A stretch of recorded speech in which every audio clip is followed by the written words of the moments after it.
Hello friends, welcome to this YouTube channel.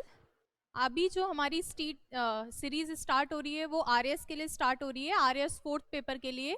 और particularly यहाँ पे हम बात करेंगे इंग्लिश वाले सेगमेंट की। तो मैंने कल जो वीडियो अपलोड करवाई थी उसमें भी हमने ये डिस्कशन किया था, लेकिन आज मैं फिर से उसको एक ब्रीफ कर देती हूँ। और हम ये सीखेंगे कि आज ये जो पार्ट्स ऑफ स्पीच वाला सेक्शन है ये आप लोगों के लिए कैसे हेल्पफुल रहेगा। तो सबसे पहले तो हम सिलेबस की बात करते हैं कि सिलेबस में आपके आरएस फोर्थ में 3 सेगमेंट है इंग्लिश में, जिसमें ग्रामर, वोकैब और डिस्क्रिप्टिव। कॉम्प्रिहेंशन वाला सेक्शन भी आप लोगों के है। इसमें भी अगर हम बात करें तो ग्रामर के लिए आपको एरर वाले सेंटेंसेस दिए जाते हैं 10। वोकैब के आपके 10 क्वेश्चंस रहते हैं, चूज करना होता है आपको उसमें से।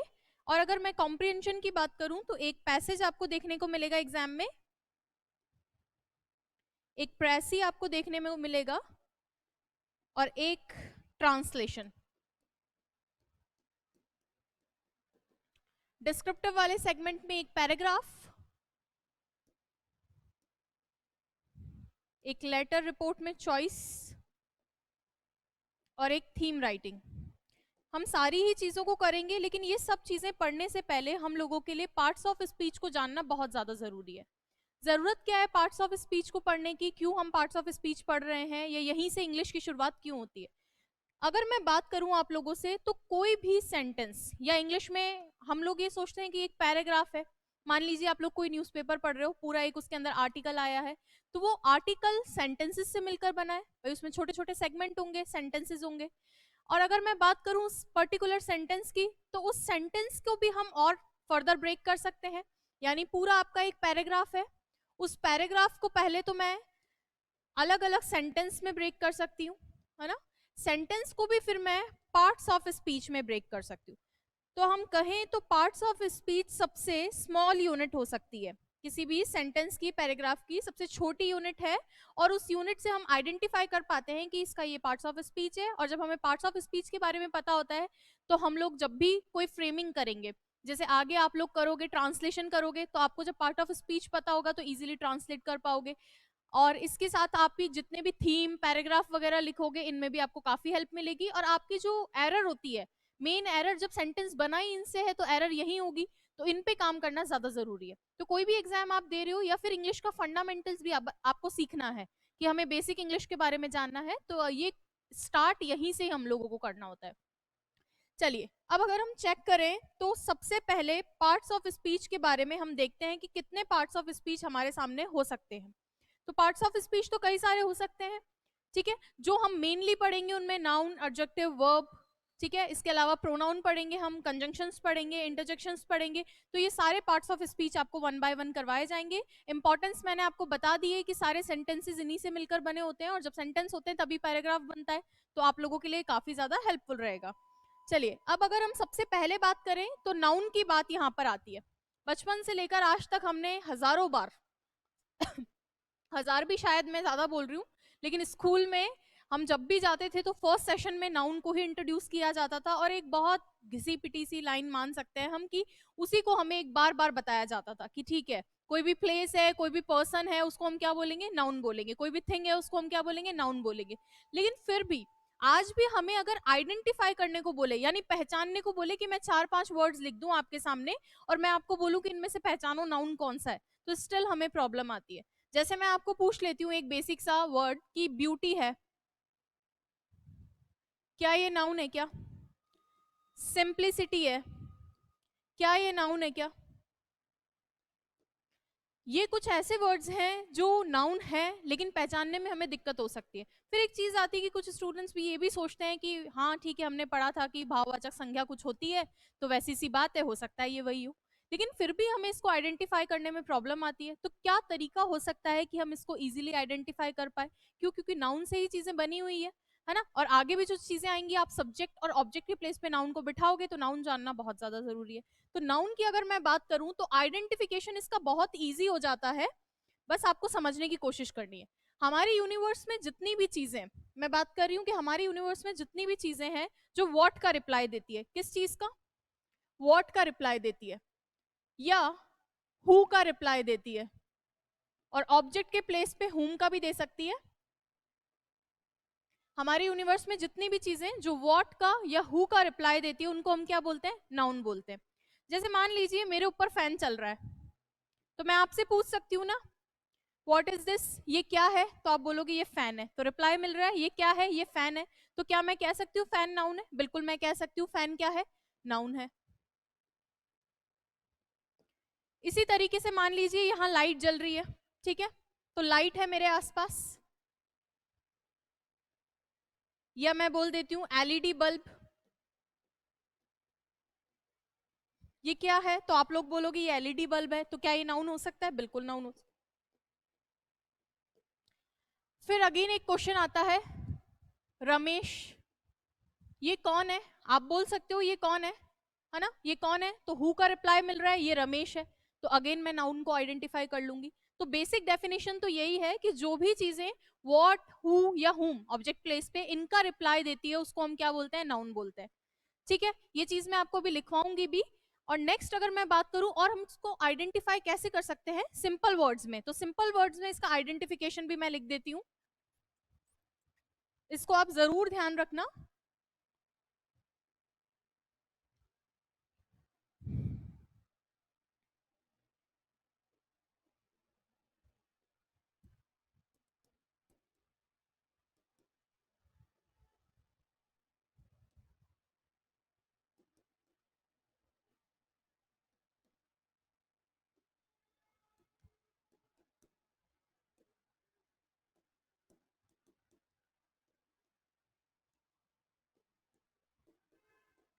एक चीज तो ये क्लियर हो गई आपको। सेकंड चीज जो आपको बतानी है वो ये बतानी है कि इनको आइडेंटिफिकेशन करने के लिए एक चीज और होती है कि आप उसको तुम्हारा पेन तुम्हारी बुक से मैच करके देख लो। क्या बोला मैंने? आप उसको तुम्हारा पेन तुम्हारी बुक से मैच करके देख लो।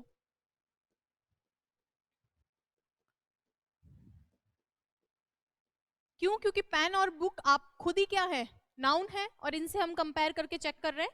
तुम्हारा पेन तुम्हारी बुक, ठीक है, इस तरीके से अगर आप मैच कर सकते हो, या इसका पेन इसकी बुक,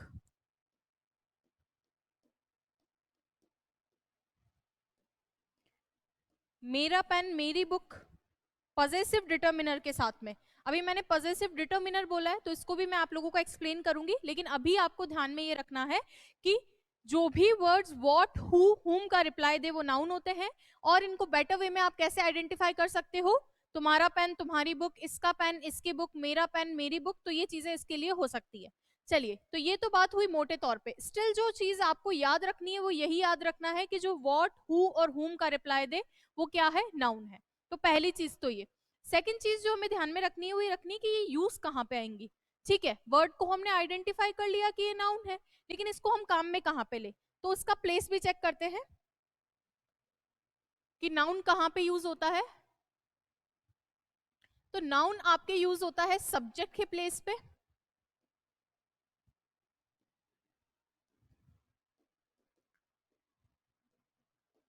ठीक है, इसके अलावा ऑब्जेक्ट के प्लेस पे,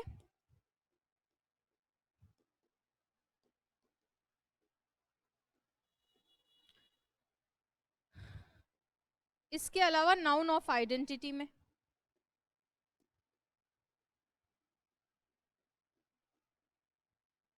कहाँ कहाँ पे? नाउन सब्जेक्ट के प्लेस पे आ सकता है, ऑब्जेक्ट के प्लेस पे आ सकता है, या नाउन ऑफ आइडेंटिटी के अंदर आ सकता है। अगर मैं इनके एग्जांपल्स की बात करूं तो वो भी आप यही नोट डाउन कर लो। Ram is a good boy. चलिए ध्यान दीजिए, यहाँ पे ये राम जो है किस जगह पे बैठा है, सब्जेक्ट के प्लेस पे बैठा है, नाउन है, बिल्कुल सही है। ऑब्जेक्ट के प्लेस पे भी आप इसको बिठा सकते हो। आई लाइक सीता, सीता क्या है, नाउन है, क्योंकि हु का रिप्लाई दे रही है। ये कहाँ पे बैठी है, ऑब्जेक्ट के प्लेस पे बैठी है, इसको आप चेक कर लो। नाउन ऑफ आइडेंटिटी का मतलब, जैसे मैं बोल रही हूं आपको, शी इज अ डॉक्टर। अब ये जो अ डॉक्टर है ये क्या कर रहा है, ये आइडेंटिटी बता रहा है, किसकी आइडेंटिटी बता रहा है, ये शी की आइडेंटिटी बता रहा है। तो जब आइडेंटिटी बताने वाला केस होता है तो वहां पे उसको क्या बोलते हैं हम, नाउन ऑफ आइडेंटिटी बोलते हैं। ये नाउन क्या काम करती है, आइडेंटिटी बताती है। यहाँ पे किसकी आइडेंटिटी ये बता रही है, ये बता रही है आपको शी की आइडेंटिटी। ये चीज आपको ध्यान में रखनी है, क्लियर है। तो मैंने नाउन बताई, नाउन को कैसे आइडेंटिफाई करोगे, व्हाट से, हु से, हुम से। अच्छा प्लेस, अच्छा और कैसे चेक कर सकते हो, तुम्हारा पेन तुम्हारी बुक, हमारा पेन हमारी बुक, इसका पेन इसकी बुक। सेकंड चीज जो आती है कि नाउन तो हमने पढ़ ली, लेकिन इसका यूज क्या है, कहाँ पे हम इसको इस्तेमाल कर सकते हैं। तो इसको हम लोग यूज में ले सकते हैं सब्जेक्ट के प्लेस पे, ऑब्जेक्ट के प्लेस पे, इसी के साथ में हम इसको यूज पे ले सकते हैं नाउन ऑफ आइडेंटिटी के रूप में। आप बस इस वीडियो को देखते रहो लास्ट तक, आपको ये भी समझ में आएगा कि ये सारी चीजें इंपॉर्टेंट क्यों हैं। बिना सब्जेक्ट बिना ऑब्जेक्ट के आप कैसे सेंटेंस बनाओगे, सेंटेंस नहीं बनेंगे तो लेटर, थीम, पैराग्राफ कुछ भी आपसे नहीं लिखा जाएगा। चलिए आगे देखते हैं। एडजेक्टिव की बात अगर हम कर रहे हैं तो इस केस में आपको ध्यान में रखना होगा कि ये आप इसको पढ़ के आ चुके हो। ये वही है जो क्या करते थे, हमने एक चीज पढ़ी थी हिंदी के अंदर, विशेषण। विशेषण का क्या काम होता है, विशेषता बताना। किसकी विशेषता, नाउन की विशेषता। तो जो नाउन को क्वालिफाई करे, जो वर्ड्स हिंदी में जो आपका विशेषण होता है वही इंग्लिश में एडजेक्टिव होता है। तो एडजेक्टिव क्या काम करता है, वो नाउन की विशेषता बताता है। तो जो वर्ड्स नाउन की विशेषता बताते हैं या उसे क्वालिफाई करते हैं, उनको क्या कहते हैं, एडजेक्टिव कहते हैं। तो इनको भी पहचानने का क्या कोई तरीका होता है, बिल्कुल इनको भी पहचानने का तरीका होता है। और इनको पहचानने का तरीका है, जैसे हमने नाउन में देखा था व्हाट, हु या हुम, वैसे ही एडजेक्टिव के अंदर इनको पहचानने का तरीका होता है कि आप वर्ड से जाकर पूछो जो हाउ का रिप्लाई दे। किसका रिप्लाई दे, जो वर्ड्स हाउ का रिप्लाई देते हैं और नाउन की विशेषता बताते हैं उनको हम क्या बोलते हैं, एडजेक्टिव बोलते हैं। जैसे मैं आप लोगों के सामने कुछ वर्ड्स लिख देती हूँ, आप खुद सोच के देखना कि क्या वो एडजेक्टिव हो सकते हैं। मैंने लिखा राम, मैंने लिखा स्मार्ट, मैंने लिखा ब्राइट, मैंने लिखा कलर। ये कुछ वर्ड्स हैं आपके सामने, तो आपको मुझे बताना है कि इनमें से कौन कौन से वर्ड्स नाउन है, कौन से वर्ड्स जो है एडजेक्टिव है। कैसे आइडेंटिफाई करोगे, हमने देखा कि व्हाट और हु, हुम का रिप्लाई देने वाले नाउन है, और जो हाउ, हाउ का मतलब कैसा, कोई चीज कैसी है। जैसे ये फैन है, तो फैन है तो मैं फैन को क्या बोलूंगी, फैन फास्ट है, बहुत तेज चल रहा है। तो कैसा है, फास्ट है, तो फास्ट तो हो जाएगा एडजेक्टिव। और ये क्या है, ये फैन है, तो ये क्या होगा, नाउन हो जाएगा। जैसे लाइट है ना, एलईडी बल्ब है, तो ये क्या है, ये एलईडी बल्ब है, तो ये नाउन हो जाएगा। ये ब्राइट है, चमकदार है, तेजी से जल रहा है, तो ये कैसा है, ये ब्राइट है, तो कैसा का रिप्लाई देने वाले एडजेक्टिव हो जाएंगे।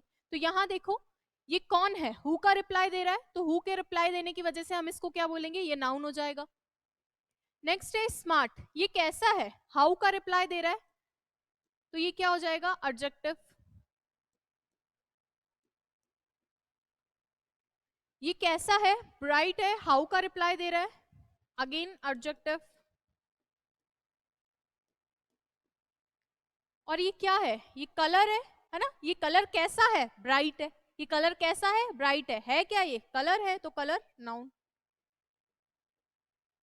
तो ये चीज आपको ध्यान में रखनी है। दो चीजें अभी हमने पढ़ी है, नाउन को कवर कर लिया, एडजेक्टिव को कवर कर लिया। अब कुछ इनके जो है सफिक्स भी होते हैं। तो सफिक्स का मतलब जो पीछे एड ऑन हो रहे हैं, जैसे हिंदी में भी आपने पढ़ा होगा उपसर्ग प्रत्यय, तो जो आगे एड ऑन हो वो प्रीफिक्स हो जाते हैं, और जो पीछे एड ऑन हो वो क्या होते हैं, सफिक्स होते हैं। तो वो चीजें भी आपको पर्टिकुलरली ध्यान में रखनी है। लेकिन आज के लेक्चर में हम उनको आइडेंटिफाई कर रहे हैं और उनका यूजेस देख रहे हैं, तो ये चीज आपको क्लियर होगी। अब हम ये देखते हैं कि जैसे नाउन के 3 यूज हैं, सब्जेक्ट के प्लेस पे, ऑब्जेक्ट के प्लेस पे और नाउन ऑफ आइडेंटिटी में। वैसे ही जो ये एडजेक्टिव है इसका भी क्या कोई प्लेस होता है, बिल्कुल इसका भी प्लेस होता है। अगर मैं इसके प्लेस की बात करूं तो पहली चीज तो अभी आपको बताई थी कि नाउन को क्वालिफाई करता है, तो इसका प्लेस भी वही होगा, नाउन से पहले।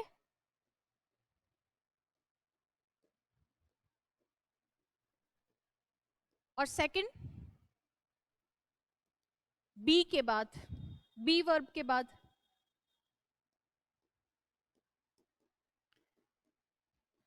क्या क्या प्लेस है आपके, एडजेक्टिव दो जगह आ सकता है, या तो नाउन से पहले आ सकता है या बी के बाद में आगा।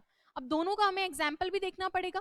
चलिए देखते हैं। सबसे पहले अगर हम बात करें नाउन से पहले, तो नाउन से पहले तो कई बार अभी पहले भी आपको एग्जाम्पल बताया, जैसे a smart boy, a smart boy.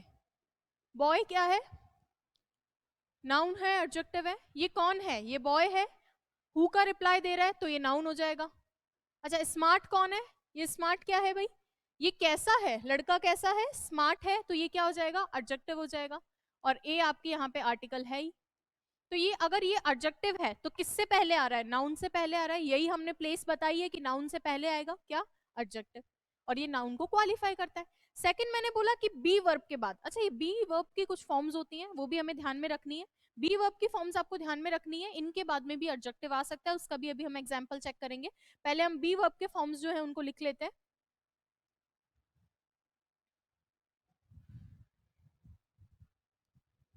एक तो बी खुद ही है, फिर प्रेजेंट टेंस में is, am, are, was, were, been, being।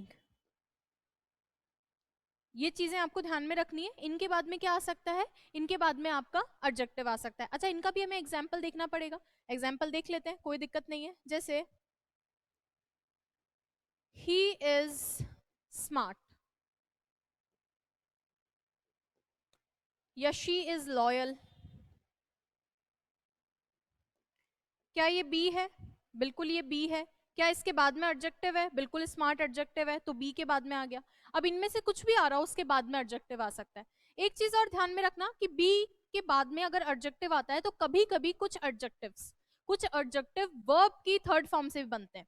ठीक है, क्या बोला? अभी सिर्फ इतना सा ध्यान रखो, अभी वर्ब बताएंगे तब आपको चीजें और क्लियर होगी। कुछ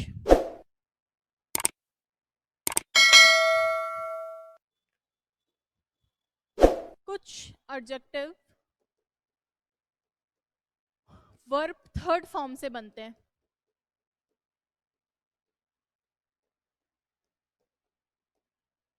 इसका भी एग्जाम्पल देख लो। जैसे मैं बोल रही हूं आई एम एजुकेटेड, है ना, आई एम एजुकेटेड, तो एजुकेट वर्ब है, उसके आगे ईडी लगा, और अब ये स्टेट को बता रहा है, तो ये क्या हो गया? एडजेक्टिव हो गया, तो ईडी लगा दिया। क्लियर है ये चीज? तो ये बात की हमने एडजेक्टिव की। नेक्स्ट हम मूव करते हैं वर्ब की तरफ। वर्ब बेसिकली हमारे यहाँ पे कोई भी एक्शन को अगर हमें करना है तो उसके लिए सबसे पहले बात होती है, तो वो किसकी बात होती है? वर्ब की बात होती है। अब ये वर्ब भी दो तरह की होती है, एक प्राइमरी वर्ब होती है और एक सेकेंडरी वर्ब होती है। आप लोग शायद सेकेंडरी वर्ब से ज्यादातर लोग जो हैं उनके उसके बारे में पता नहीं होगा, लेकिन आज हम दोनों को डिस्कस करेंगे और उनका यूजेस देखेंगे कि किस तरीके से वो काम में आती हैं। तो सबसे पहले वर्ब अगर मैं बात करूं तो किसके लिए आती है? एक्शन के लिए आती है। एक्शन को दिखाने के लिए वर्ब आती है। अब एक्शन को हमने दिखा दिया, लेकिन इसको आइडेंटिफाई करने का भी तो कोई तरीका होना चाहिए। ठीक है, आइडेंटिफाई करने का तरीका है, कैसे आइडेंटिफाई करोगे? तो आइडेंटिफिकेशन के लिए वर्ड के बाद में आईएनजी लगा के चेक कर लो, या फिर और लिखा है मैंने यहाँ पे, या तो ये या तो ये, दोनों भी हो सकता है, लेकिन जरूरी नहीं है कि दोनों ही हो, है ना। तो या तो आईएनजी लगा के आप चेक कर सकते हो, या फिर वर्ड के आगे आप ईडी लगा के चेक कर दो। जैसे मैं लिखती हूं कुछ वर्ड्स, आप देखना। अभी हमने एक वर्ड देखा एजुकेटेड, अभी हमने एक वर्ड देखेंगे एजुकेटिंग, आईएनजी भी एक्सेप्ट कर रहा है। ठीक है, अब देखो एक रीड, अब ये अपने बाद में जो है ईडी तो एक्सेप्ट नहीं कर रहा है। क्यों नहीं कर रहा? क्योंकि इसकी सेकंड थर्ड फॉर्म उस तरह से नहीं बनती ईडी लगा के, है ना। तो ये बट अपने आगे आईएनजी, तो दोनों में से एक भी अगर एक्सेप्ट कर रहा है, दोनों में से एक भी एक्सेप्ट कर रहा है तो वर्ब तो कहलाई गई, तो आईएनजी वाला ये जो है एक्सेप्ट कर रहा है, तो ये चीज हो गया। तो क्या बोला मैंने? वर्ब होती है, एक्शन दिखाती है। अच्छा, पहचानोगे कैसे? किसी भी वर्ड के आगे आप आईएनजी या ईडी, है ना, और बोल रही हूँ दोनों में से एक कोई भी, या दोनों भी हो सकता है, लेकिन जरूरी नहीं है कि दोनों हो। तो दोनों में से कोई एक भी अगर इसको एक्सेप्ट कर रहा है तो ये वर्ब होगी। क्लियर है ये चीज?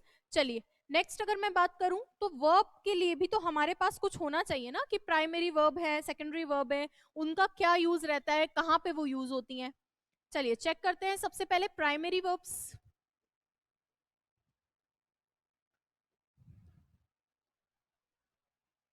और एक रहती है सेकेंडरी वर्ब्स।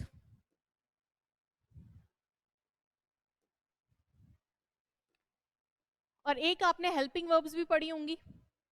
सबसे पहले हम इनकी बात करते हैं, फिर आपको हेल्पिंग वर्ब से भी परिचित करवाएंगे।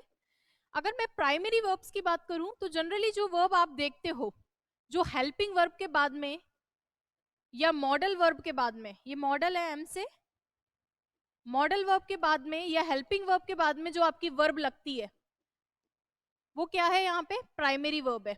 ये कहाँ पे बैठती है प्राइमरी वर्ब? सब्जेक्ट के बाद में जो आपकी वर्ब आती है उसके लिए बात हो रही है। कहाँ पे? सब्जेक्ट के बाद में। ये दोनों कहाँ बैठती हैं? सब्जेक्ट के बाद में बैठती हैं। हेल्पिंग वर्ब के बाद में भी आ सकती हैं, इसी के साथ में आपके जो है ये मॉडल वर्ब के बाद में भी आ सकती है। अच्छा, क्या बिना हेल्पिंग वर्ब और बिना मॉडल वर्ब के बैठ सकती है क्या? बिल्कुल बैठ सकती है। कैसे बैठ सकती है? देखो, आपका जो प्रेजेंट सिंपल टेंस होता है, she wants to eat mango, she wants to eat mango, वो मैंगो खाना चाहती है, प्रेजेंट सिंपल टेंस है। तो ये शी हो गया। और शी के बाद में देखो यहाँ पे ये क्या है, ये प्राइमरी वर्ब ही है। वर्ब के बाद में आपने एस या ई एस लगा रखा है, तो ये कौन सी प्लेसेस है? ये दोनों ही प्राइमरी वर्ब की प्लेसेस है। अब अगर मैं बात करूं कि सेकेंडरी वर्ब की कौन कौन सी प्लेसेस होती हैं, तो आप लोगों ने ये शायद देखा होगा कहीं कि सेकेंडरी वर्ब की जो प्लेसेस रहती हैं, जिरंट आपने सुना होगा, या इन्फिनेटिव, या पार्टिसिपल।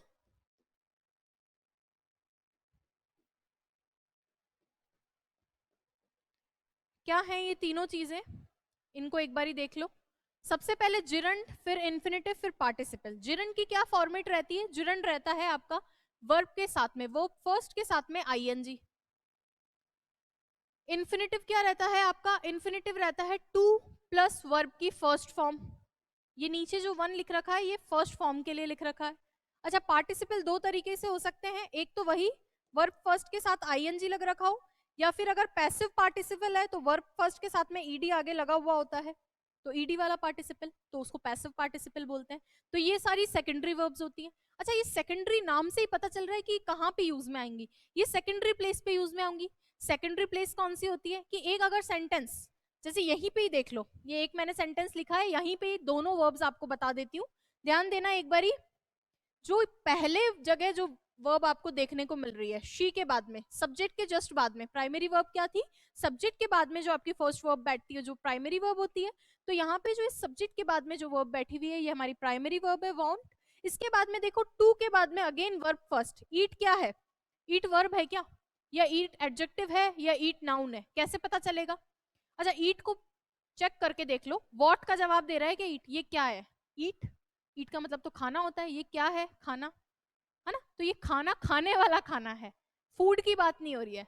ठीक है, तो इस चीज के अंदर मैं ये कह रही हूँ कि व्हाट का रिप्लाई तो नहीं दे रही है, पर्सन भी नहीं है, हु का रिप्लाई नहीं दे रही, कैसा है? खाना है, कैसा है? खाना है, ये भी नहीं है कि खाना खाने वाला रिप्लाई दे। तो ये ना एडजेक्टिव है, ना ये आपका नाउन है, तो क्या ये वर्ब हो सकती है? कैसे आइडेंटिफाई करोगे? आप आईएनजी या ईडी लगा के चेक करोगे। आईएनजी लगा के देखो, ईटिंग एक्सेप्ट कर रहा है क्या? बिल्कुल ईटिंग एक्सेप्ट कर रहा है, इसका मतलब ये क्या है? ये वर्ब है। अगेन ये ईडी एक्सेप्ट नहीं करेगा, क्यों नहीं करेगा? क्योंकि इसकी सेकंड थर्ड फॉर्म कैसे चलती है? ईट, एट, ईटन। तो ईडी तो एक्सेप्ट नहीं करेगा, लेकिन आईएनजी जरूर एक्सेप्ट करेगा। तो ये चीज क्लियर है आपको? तो ये क्या है? वर्ब है, और टू के बाद में लग रही है, तो ये सेकेंडरी पोजीशन पे आ गई। कौन सी पोजीशन पे? सेकेंडरी पोजीशन पे, जो भी आपने देखी इन्फिनेटिव वाली। तो ये जो सेकेंडरी पोजीशन वाली वर्ब होती है, ये आपकी जो प्राइमरी पोजीशन वाली वर्ब आने के बाद में अगर हमें ऐसा महसूस होता है कि मुझे आगे और वर्ब चाहिए, मुझे आगे फिर से कोई एक्शन दिखाना है, तो हम इनकी हेल्प लेते हैं, जिसमें जिरंड होता है verb first plus ING, infinitive होता है टू प्लस वर्ब फर्स्ट, और participle verb first plus ING plus verb first plus ED, यानी पैसिव पार्टिसिपल आपका। तो ये सारी चीजें हैं, बाकी हम धीरे धीरे देखते जाएंगे कि इनका यूजेस क्या है। आज हम सिर्फ इनका आइडेंटिफिकेशन देख रहे हैं कि और इनको किस जगह पे, किस प्लेस पे रखना होता है। तो आई होप आपको ये वर्ब वाला सेक्शन भी समझ में आया होगा। इतनी चीज क्लियर है? अगर आपको वीडियो में कोई भी चीज ऐसा लग रहा है कि समझने में कम आ रहा है, या फिर ऐसा हो सकता है कि स्पीड थोड़ी ज्यादा है, तो आप इसको प्लीज एक बार फिर से चेक कर लेना, है ना, वीडियो फिर से देख लेना, लेकिन इस चीज को आपको समझना है। नेक्स्ट आपका चीज रहती है प्रोनाउन।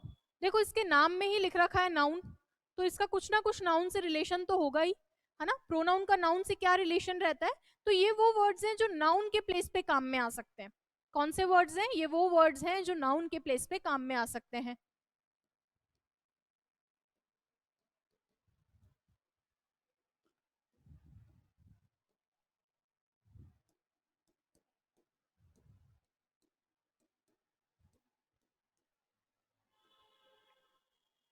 प्रोनाउन कौन से वर्ड्स होते हैं? प्रोनाउन वो वर्ड्स होते हैं जो नाउन के प्लेस पे काम में आते हैं। अच्छा, तो क्या जब हम इनका यूज करेंगे तो हमें फिर नाउन की जरूरत नहीं है? बिल्कुल, हमें इनके साथ में नाउन की जरूरत नहीं होती है, ये अकेले ही नाउन का रोल निभा देते हैं। चलिए, एक प्रोनाउन होते हैं और एक आपके होते हैं डिटर्मिनर्स। एक क्या होते हैं? डिटर्मिनर्स। अच्छा, डिटर्मिनर्स को नाउन की जरूरत होती है? यस, डिटर्मिनर्स को नाउन की जरूरत होती है। ये चीज मैं यही लिखवा देती हूँ, प्लीज इसको नोट डाउन कर लेना। डिटर्मिनर जैसा नाम है, डिटर्मिन कर रहा है, बता रहा है उसके बारे में, उसकी क्वालिटी के बारे में, क्वांटिटी के बारे में, तो ध्यान रखना ये चीज आपको देखना है। डिटर्मिनर डिटर्मिन करता है।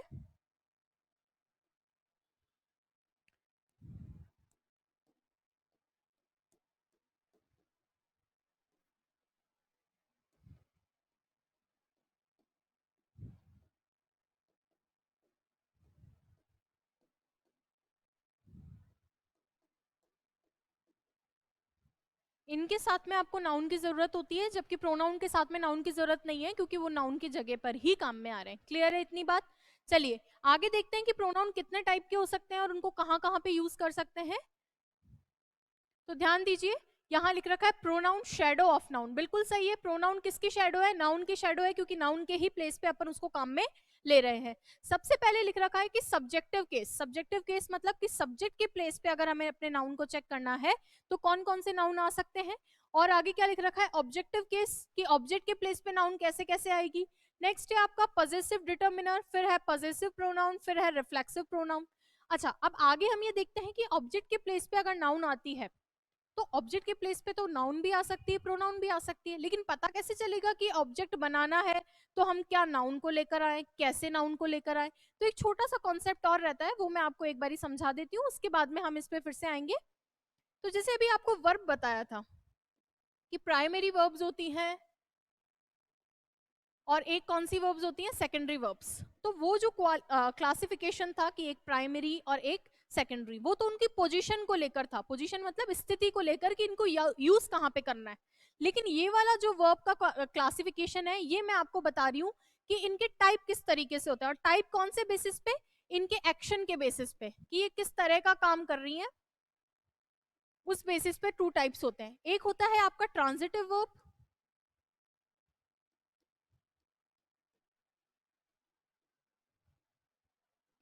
एक होता है आपका इंट्रांजिटिव वर्ब।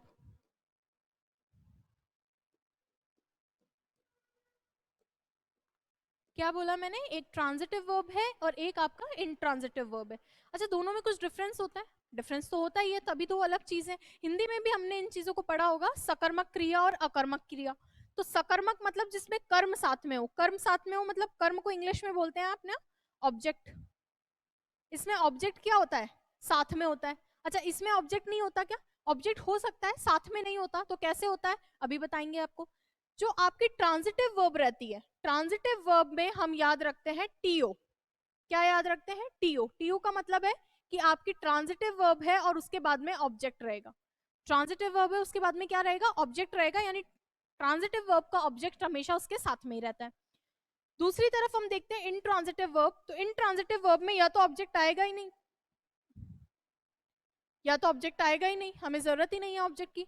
अगर ऑब्जेक्ट आता है तो फिर उसको हेल्प लेनी पड़ती है। अगर ऑब्जेक्ट आता है तो उसको हेल्प लेनी पड़ती है। किसकी हेल्प लेनी पड़ती है? वो आपको लेनी पड़ती है प्रेपोजिशन की हेल्प। तो उसको हम बोल देंगे फिर पीओ। तो दो चीजें मैंने बोली है, एक टीओ बोली है, एक पीओ बोली है। क्या कभी ऐसा हो सकता है क्या कि ट्रांजिटिव वर्ब अपने बाद ऑब्जेक्ट ना ले? ऐसा तो कभी नहीं हो सकता। ट्रांजिटिव वर्ब है तो उसको अपने साथ ऑब्जेक्ट लेना ही पड़ेगा, उसका नाम ही ऐसा ही है। है ना। इसके बाद में अगर मैं इंट्रांजिटिव वर्ब की बात करूं तो क्या हो सकता है क्या कि कभी वो अपना ऑब्जेक्ट ना ले? बिल्कुल ऐसा हो सकता है ना, अपना ऑब्जेक्ट नहीं लेगी। लेकिन क्या वो ऑब्जेक्ट लेने के लिए एकदम मना कर देती है? नहीं नहीं, ले सकती है। कब ले सकती है? ये तब ले सकती है जब इसके साथ में इसका सपोर्ट करने के लिए कौन है? प्रेपोजिशन। इस चीज को मैं और अच्छे से समझाने के लिए आपको कुछ एग्जांपल लिख देती हूँ।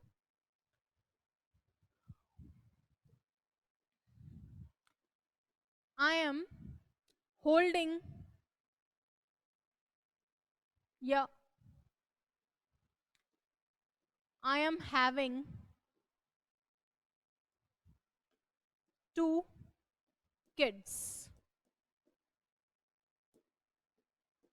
अब देखो पोजीशन के केस में ये बहुत अच्छा एग्जाम्पल है, इसको दो तरीके से आपको बताया जा सकता है। एरर में ये क्वेश्चन पूछा जा सकता है। सबसे पहले तो यही कमेंट करना है कि ये वाला सही लिखा है मैंने या गलत लिखा है। इसके बाद में आगे मूव करते हैं हम।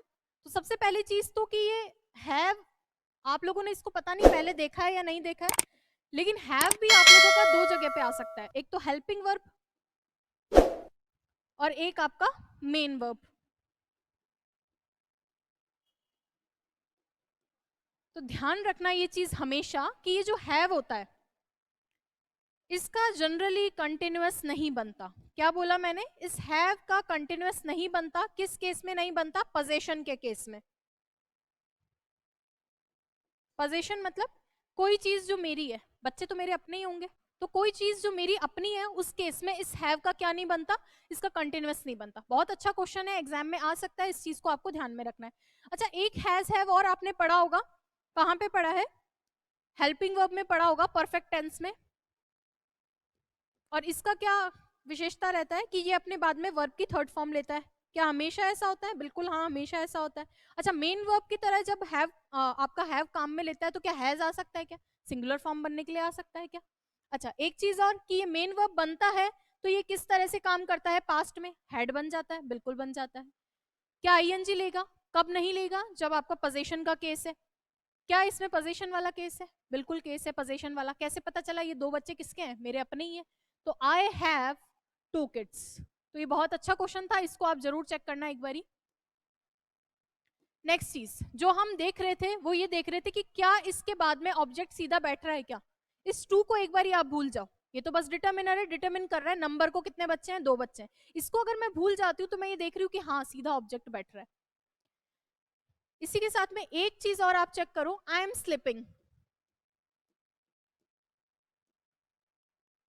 क्या मैं इसके आगे ऑब्जेक्ट लिखूं? मुझे जरूरत है क्या? बहुत ज्यादा जरूरत तो नहीं, मैं सो रही हूँ, मेरा सेंटेंस पूरा हो रहा है, मुझे आगे नीड ही नहीं है कोई रिप्लाई देने के लिए।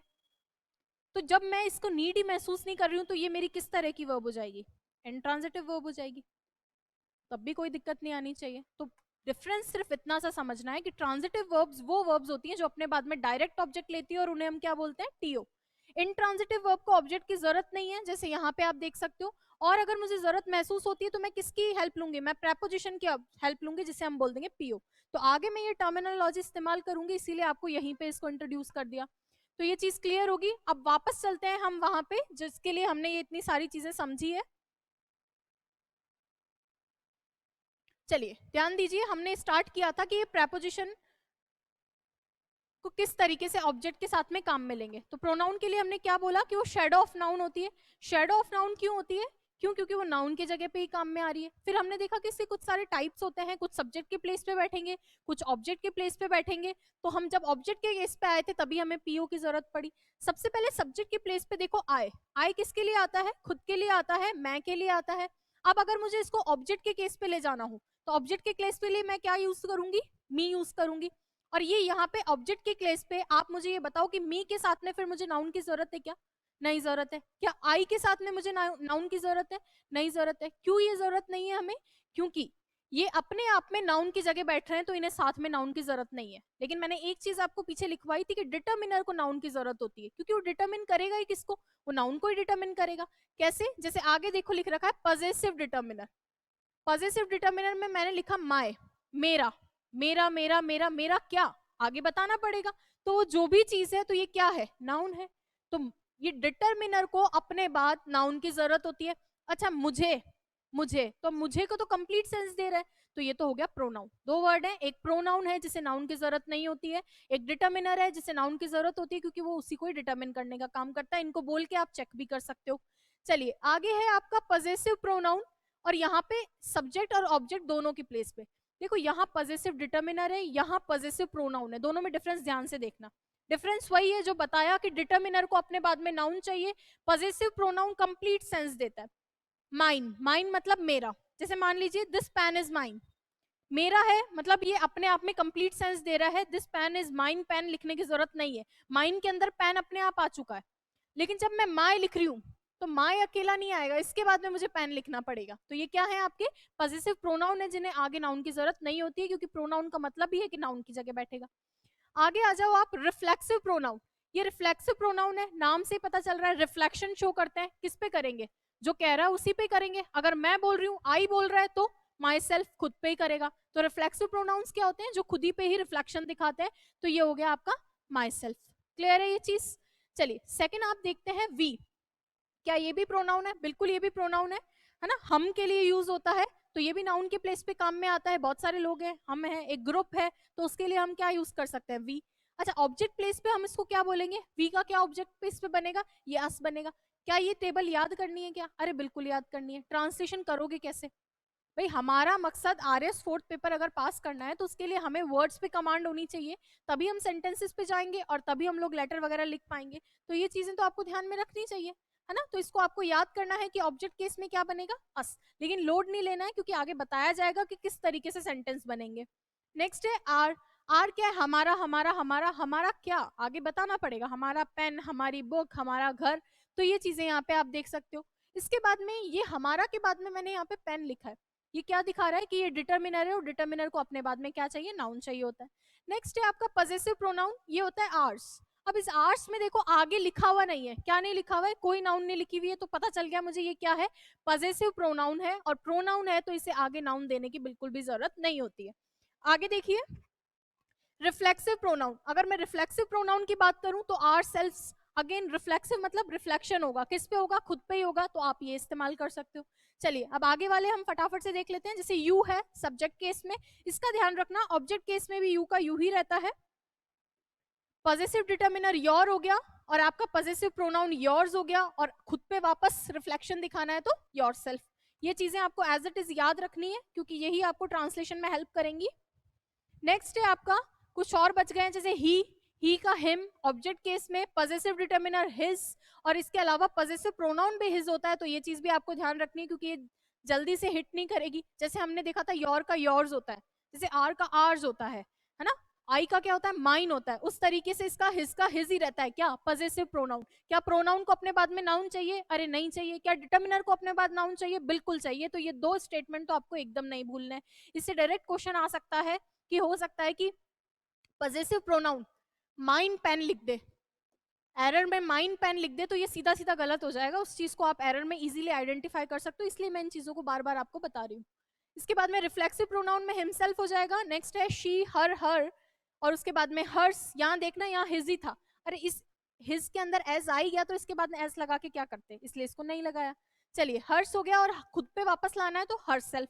Again they, them, their, theirs और देमसेल्व्स। तो एक ट्रेंड ये देखने को मिला है कि पॉजिटिव प्रोनाउन बनाने के लिए ज्यादा दिमाग नहीं लगाना है। तो क्या करना है, ये जो हमारा पॉजिटिव डिटर्मिनर होता है ना, इसी में एस लगा दो, माइन वाले को छोड़ देना, है ना, माइन वाले को छोड़ देना। बाकी जनरली क्या होता है, इसी वाले के अंदर पॉजिटिव डिटर्मिनर में लास्ट में एस लगा दो। तो इसमें तो नहीं लगाया, इसलिए नहीं लगाया क्योंकि इसमें पहले से ही एस है। तो ये चीजें थोड़ा सा बस याद करने के लिए, क्यों, क्योंकि मुझे अच्छे से पता है कि आरएस के लिए आप लोगों ने बाकी सब्जेक्ट बहुत अच्छे से पढ़ लिए हैं, लेकिन इंग्लिश वाला सब्जेक्ट पढ़ा नहीं है और ना पढ़ने की नीयत है। तो ये चीजें बस याद रखने के लिए आपको बताई जा रही है। आगे देखो, इट, फिर इट्स और इटसेल्फ, खुद पे लाना है तो इटसेल्फ, और प्रोनाउन बनाना है तो इट्स, और यहाँ पे पॉजिटिव डिटर्मिनर इसको ध्यान में रखना है, ये भी क्या है, इट्स है। तो ये होता है प्रोनाउन। प्रोनाउन करता क्या है, नाउन के प्लेस पे बैठता है, सब्जेक्ट भी बन सकता है, ऑब्जेक्ट भी बन सकता है, खुद पे एक्शन भी वापस फिर से ला सकता है, और क्या क्या कर सकता है, जहां जैसी जरूरत है वो डिटर्मिनर के साथ में भी बैठना है तो नाउन के लिए काम कर सकता है। तो ये सारी चीजें आपको ध्यान में रखनी है। आगे अगर हम बात करते हैं तो एडवर्ब है। अब एडवर्ब तो जैसा नाम है वैसा ही कुछ कुछ काम करेगा। अच्छा एडवर्ब में एक मुझे दिख रहा है वर्ब, किसके साथ में ऐड हो रहा है, वर्ब के साथ में। तो ये क्या करेगा, जो एडजेक्टिव नाउन के लिए करता है वही एडवर्ब किसके लिए करता है, वर्ब के लिए करता है, और किसके लिए करता है? एडजेक्टिव के लिए करता है। तो ये ध्यान रखना, दो चीजें मैंने बोली है। जैसे नाउन की विशेषता बताने के लिए या नाउन को क्वालिफाई करने के लिए क्या होते हैं? वर्ब होते हैं। नाउन को क्वालिफाई करने के लिए एडजेक्टिव होते हैं। वैसे ही अब कोई आदमी तो होना चाहिए जो एडजेक्टिव की भी तारीफ करे, तो एडजेक्टिव की तारीफ करने वाला कौन आदमी है? वो है एडवर्ब। अच्छा, वर्ब, अब जब नाम इसका एडवर्ब है तो ये वर्ब की भी तारीफ करेगा, तो ये चीज आपको ध्यान में रखनी है। एडवर्ब क्या करता है? वर्ब की भी तारीफ करता है और एडजेक्टिव की भी तारीफ करता है। कैसे? I handle it smartly. अब इससे दो चीजें, दो कॉन्सेप्ट आपको साथ में पता चल जाएगा। अच्छा, एक वर्ड मैंने आपको बताया था स्मार्ट, याद है? स्मार्ट, ध्यान से देखो, स्मार्ट के अंदर एल वाई लगाकर ही तो ये स्मार्टली बना होगा। क्या बोला मैंने? एक वर्ड मैंने आपको बताया था स्मार्ट, उस स्मार्ट में एल वाई लगाकर ही तो ये स्मार्टली बना होगा। इसका मतलब एडजेक्टिव में एल वाई लगाकर आप क्या बना सकते हो? आप एडवर्ब्स बना सकते हो। चलिए, तो यहाँ पे आप स्टेटमेंट पे वापस आते हैं। आई हैंडल इट स्मार्टली, मैं इसको हैंडल करती हूँ। कैसे? स्मार्टली, स्मार्ट तरीके से, स्मार्ट ढंग से इसको हैंडल करती हूँ। ये स्मार्टली क्या है? ये किसके लिए आया है? हैंडल करने के लिए। तो ये वर्ब है, और इस वर्ब को क्वालिफाई करने के लिए क्या आ गया है? एडवर्ब आ गया है। ठीक है, तो ये सारी चीजें हैं। तो एडवर्ब क्या करता है? वर्ब की और एडजेक्टिव की विशेषता बताता है। बहुत सारे एडवर्ब्स हमारे सामने आएंगे जब ट्रांसलेशन के सेशंस आप लोगों के लिए जाएंगे, तो मैं सारे एडवर्ब्स एक साथ बता दूंगी और उनकी क्या क्या पोजीशन रहती है वो भी आप लोगों को डिस्कस कर लिया जाएगा। चलिए आगे बढ़ते हैं। नेक्स्ट है प्रेपोजिशन। देखो, प्रेपोजिशन ये है पोजीशन, और इस पोजीशन से प्री यानी पहले, पोजीशन से पहले, और पोजीशन किसकी? आपके जो नाउन है,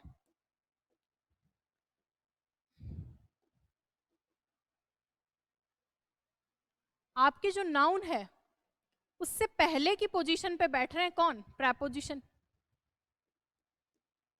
याद करो, भी थोड़ी देर पहले जब टीओ पीओ पढ़ाया था, क्या बताया था? टीओ और पीओ। पीओ का मतलब प्रेपोजिशन के बाद ऑब्जेक्ट, और भूलो मत ऑब्जेक्ट के प्लेस पे कौन कौन बैठ सकता है? या तो नाउन बैठ सकता है या प्रोनाउन बैठ सकता है। जिरन भी बैठ सकता है क्या? बिल्कुल बैठ सकता है। क्यों? क्योंकि जिरन नाउन बन जाता है। कैसे बनता है? वर्ब फर्स्ट के साथ में आईएनजी लगा के। यही चीज है। क्या बोला?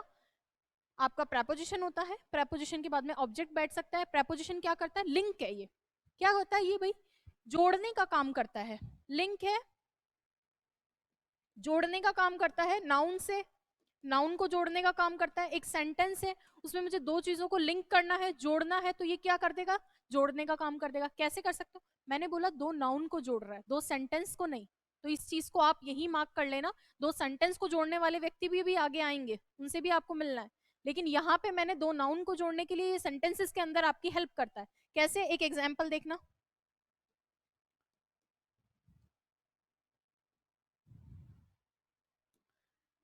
I have been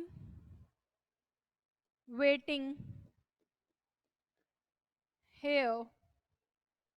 I have been waiting here since morning. I have been waiting here since morning. मैं यहाँ इंतजार कर रहा हूँ। पहले से कर रहे हो, तभी मैंने कौन सा टेंस इस्तेमाल किया है यहाँ पे? परफेक्ट कंटिन्यूअस, पहले से चलता आ रहा है। तो I have been waiting here since morning, कब से? सुबह से। ये सिंस क्या है? प्रेपोजिशन है। और कौन कौन से प्रेपोजिशन हो सकते हैं? अच्छा, ये चीजें देखी है क्या आपने?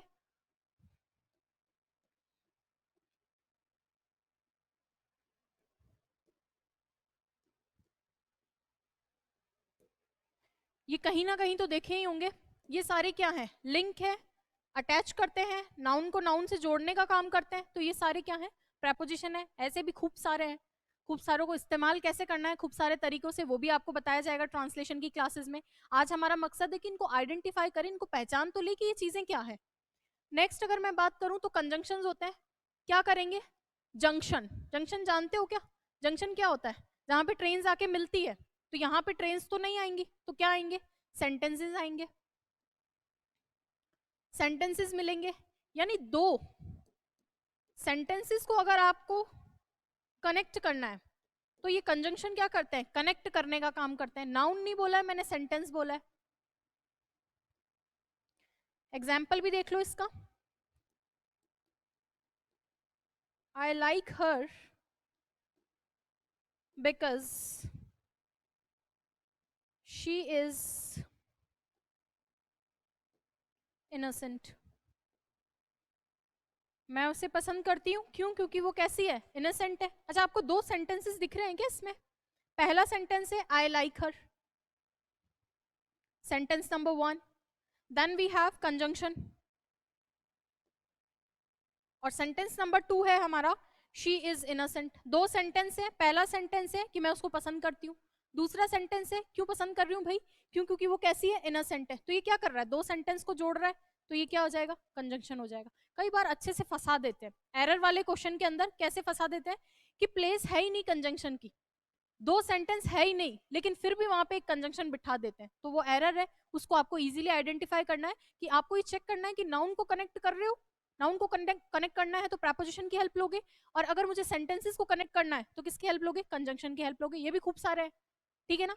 अनटिल, टिल, ये सारी चीजें भी आप पढ़ोगे तो ये भी खूब सारे हैं, इनके बारे में भी हम देखेंगे। हाउ एवर, ये खूब सारी चीजें हैं। नेक्स्ट अगर मैं बात करती हूँ तो लास्ट आज का जो सेक्शन है, इंटरजेक्शंस। अब ये कुछ नहीं है और ये कुछ काम का भी नहीं है, लेकिन फिर भी पार्ट्स ऑफ स्पीच में आता है तो हमें बताना पड़ेगा इसको। करता क्या है ये सिर्फ मेरे को लगता है ये मूड बताने का काम करता है। ये वो वर्ड्स हैं जो आपकी खुशी, आपका गम, आपके जो भी मूड्स हैं, आपके एक्सप्रेशंस हैं, उनको क्या करते हैं? शो करते हैं। जैसे कोई चीज, मैंगो खा के खुश हो जाते हो, कोई कुछ हो गया है बुरा आपके साथ में, अलास, दुख, दुख प्रकट आप करते हो। मजे आपको आ गए हैं पार्टी में जाके तो आप बोलते हो हुर्रे। तो ये सारे वर्ड्स क्या हैं? ये आपकी खुशी, गम, सुख, दुख सबको क्या कर रहे हैं? एक्सप्रेस कर रहे हैं। तो इनको हम क्या बोलते हैं? इंटरजेक्शंस। इनका ज्यादा ऐसा अपन इस्तेमाल करते नहीं है, आएंगे तब इस्तेमाल करेंगे, लेकिन अब आने लगे हैं तो इस्तेमाल भी हमें इनका करना पड़ेगा। और ये एक्टिव पैसिव में भी आपको काफी हेल्प करते हैं, तो वहां पे भी इन चीजों को हम फिर से डिस्कस करेंगे। तो आज हमने जो मोटे तौर पे बात की है वो की थी कि पार्ट्स ऑफ स्पीच क्या होते हैं। कौन कौन से पढ़े? नाउन पढ़ लिया, प्रोनाउन पढ़ लिया, एडजेक्टिव देख लिया, वर्ब देख लिया, एडवर्ब्स देख लिए, इंटरजेक्शन, कंजंक्शंस, खूब सारे देख लिए। सबसे इंपॉर्टेंट बात यह है कि मैंने इनको बताया क्यों है। बताया इसलिए है क्योंकि आप लोगों को क्या करना है, आपको ये देखना है कि भैया लेटर लिखना है, रिपोर्ट लिखनी है, थीम लिखनी है। वो चीजें सही है कि सिलेबस में डायरेक्टली नहीं लिखी हुई, लेकिन इनके बिना कुछ नहीं है ना? बिना पेंदे के हो जाओगे, बिना बेस के, क्योंकि बेस यही है। तो इन चीजों को आपको अच्छे से पढ़नी है। सेकंड चीज, ये यूज कहाँ होते हैं, इनको बहुत इंपॉर्टेंट है, इनको जरूर देख लेना, क्योंकि जब ट्रांसलेशन की क्लासेस स्टार्ट होंगी तो वहां पे हमें इन्हें देखना पड़ेगा। मैं सारी चीजों को फिर से एक बार समराइज कर देती हूँ फटाफट से। आप इस वीडियो को भी है ना दोबारा देख लेना, अगर समझने में कम आपको लग रहा है कि मुझे कोई सेक्शन जो है कम समझ में आया तो वीडियो को फिर से देख लेना। जैसे नाउन के बारे में हमने क्या देखा था, जो व्हाट, हु, हुम का रिप्लाई दे वो क्या है? नाउन है। बैठेगी कहाँ पे? ऑब्जेक्ट के प्लेस पे, सब्जेक्ट के प्लेस पे, या नाउन ऑफ आइडेंटिटी। सेकंड हमने देखा था एडजेक्टिव। एडजेक्टिव जैसा नाम वैसा काम। हिंदी में जैसे विशेषण होता है, विशेषता बताता है, किसकी बताएगा? नाउन की बताएगा। कैसे बताएगा? या तो नाउन के पहले आ जाएगा या बी के बाद आ जाएगा। अच्छा, बी कौन है? बी एक वर्ब है, उसके कितने टाइप्स हो सकते हैं? Is, am, are, was, were, being, been, और एक बी खुद हो जाएगा। चलिए, एडवर्ब क्या होता है? जो वर्ब की विशेषता बताए या एडजेक्टिव की विशेषता बताए। प्रेपोजिशन क्या है? लिंक करेगा। किसको लिंक करेगा? ये करेगा आपके नाउन को। नेक्स्ट मैंने देखा कंजंक्शन होता है। कंजंक्शन क्या करता है? वो भी लिंक करता है। किनको करता है? दो सेंटेंसेस को आपको लिंक करता है। उसके बाद में इंटरजेक्शंस हमने देखे। इंटरजेक्शंस क्या होते हैं? वो आपका एक्सप्रेशंस होते हैं, मूड्स वगैरह दिखाने के लिए, आपके खुशी, गम, दुख, इन सारी चीजों को बताने के लिए होते हैं। क्लियर है ये चीज? तो आई होप ये सेशन आप लोगों के लिए इंटरेस्टिंग था और यूजफुल था। मोस्ट इंपॉर्टेंटली यूजफुल था। इसको प्लीज आप लोग जो है देख लेना। अगर कोई सेक्शन नहीं समझ में आया है तो उसको आप फिर से वीडियो को चेक कर लेना। Thank you so much. Video को अपने फ्रेंड्स के साथ शेयर कर देना जिनको भी अभी तक पार्ट्स ऑफ स्पीच में प्रॉब्लम थी। बाकी आरएएस के लिए इस तरह की सीरीज आगे आती रहेगी, और जो इंपॉर्टेंट आपके सेक्शन है जो डायरेक्टली सिलेबस में लिख रखे हैं उनके लिए तो बहुत अच्छा एक प्रोग्राम हम लोगों ने डिसाइड कर रखा है। जितने भी इंपॉर्टेंट क्वेश्चंस होंगे वो आप लोगों को दे देंगे, उन पे बेस्ड टेस्ट भी आपका होगा, फॉर्मेट भी हम देंगे, व्हाट टू राइट भी हम देंगे, और हाउ टू राइट भी हम देंगे। तो उसके लिए आप लोग जुड़े रहिएगा। सेशन को लाइक कर देना, शेयर कर देना और सब्सक्राइब कर देना चैनल को। Thank you so much.